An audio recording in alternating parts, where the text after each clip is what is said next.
வணக்கம். உண்மை செய்திகளுக்கு உங்களை வரவேற்கிறோம். நெல்லைப்பாளையில் நெடுஞ்சாலை பணியாளர்கள் ஆர்ப்பாட்டம்.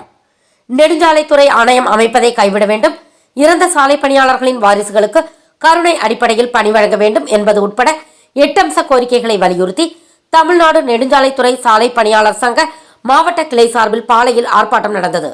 ஆர்ப்பாட்டத்திற்கு சங்க மாவட்ட தலைவர் சுந்தர்பாண்டி தலைமை வகித்தார். செயலாளர் நாராயணன் கோரிக்கைகளை விளக்கி பேசினார். மாநில செயலாளர் சையத் யூசுப் ஜான் சிறப்புரையாற்றினார்.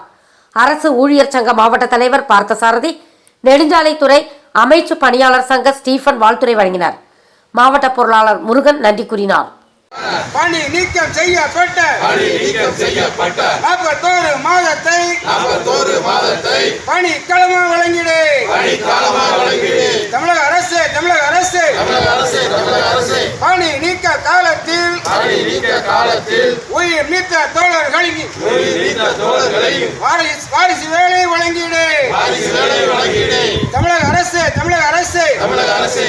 தொழில்நுட்ப ஊழியருக்கான ஊதியத்தை வழங்கிடு. தமிழக அரசு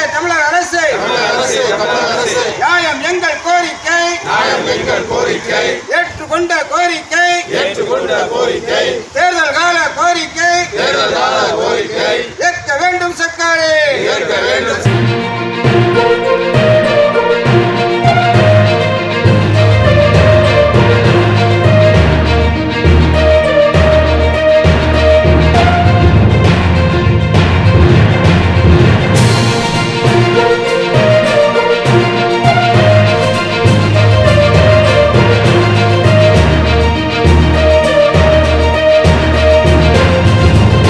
Thanks for watching உண்மை செய்திகள். நெல்லை செய்திகளை உடனுக்குடன் தெரிந்து கொள்ள சேனலை சப்ஸ்கிரைப் பண்ணுங்க, லைக் பண்ணுங்க, ஷேர் பண்ணுங்க.